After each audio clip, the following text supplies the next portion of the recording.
Die Wes-Kaapse LER vir plaaslike regering, omgewingsake en ontwikkelingsbeplanning het 'n protokoldokument oor die verspreiding van noodhulp aan alle raadslede in die provinsie gestuur om die verpolitisering daarvan te probeer voorkom. In die dokument sê Anton Bredal dat raadslede nie self kospakkies aan gemeenskappe moet uitdeel nie. Maar die burgemeester van Kaapstad loop onder kritiek van die ANC deur omdat hy hom nie daaraan steur nie.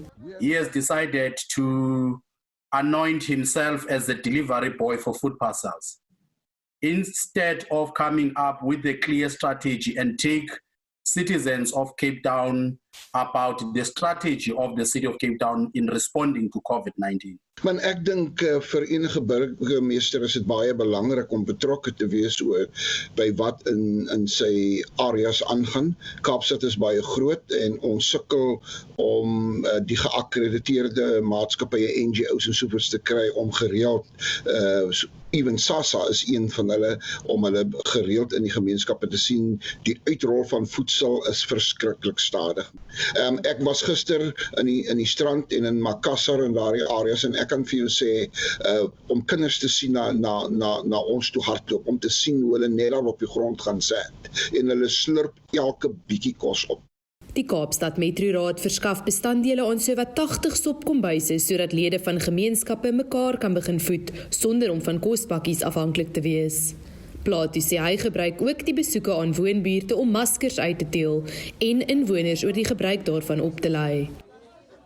Die ANC beskuldig die burgemeester daarvan dat hy die afgelope naweek eerder kospakkies uitgedeel het as om deel te neem aan 'n vergadering met parlementêre verteenwoordigers oor die 3 groot metropole se planne om die COVID-19 pandemie te bestuur. Guess what?